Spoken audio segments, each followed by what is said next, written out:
بدبینی مسجدها که با حسیات ضد مهاجرتی برانگیخته شده است در روسیه به نفرت آشکار و دشمنی رسید. چند پیش در میکروناحیه ورخنیا کوریا شهر پرم فعالان محلی شدیداً ضد ساختمان مسجد در این منطقه برآمدند. در اول ماه فوریه آنها یک اقدام اعتراضی انجام دادند که در قطعه‌ای که برای ساختمان مسجد پیش بینی شده است مجسمه‌های برفی زنان را با نقاب ساخته به آنها لوحه‌های با نوشتجات تحقیرآمیز نصب کردند. همچنین معلوم است که در روسیه مهاجران مهنتی از کشورهای آسیای مرکزی از جمله تاجیکستان، ازبکستان و قرقیزستان برای کار می‌آیند و در این حالت آنها با کمبود مسجدها مخصوصاً برای نماز جمعه روبرو هستند. در برابر این در روسیه بر زیر ساختن مسجدهای نو ناراضگی‌های زیاد از طرف مردم روسیه به وجود آمده است.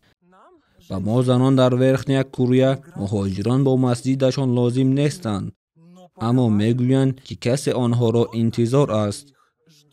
پروکوراتور در این اقدام نشانه‌های انگیختن نفرت و عداوت پیدا کرده است. طبق اطلاع کانال تلگرامی ورخنیا کوریا ضد ساختمان مسجد مهاجران، فعال محل انا پیانزینا که در پس منظره این اقدام اعتراضی دیده میشد علیه مورد بازپرسی قرار گرفته است. به او امر شده است که 26 فوریه به پروکوراتورای ناحیه متولیخه شهر پرم حاضر شود تا رسما درباره کشودن پرونده انگیختن نفرت و دشمنی نسبت او آگاه کرده شود. در همین زمینه یک تلگرام کانال اسلاموفوبی لایحه مراجعتنامه به پرزیدنت روسیه ولادیمیر پوتین و رهبران مقامات قدرتی را آماده کرده است که در آن ساختمان این مسجد دینی همچون یک مسجد بندیتی مهاجران نامیده شده است.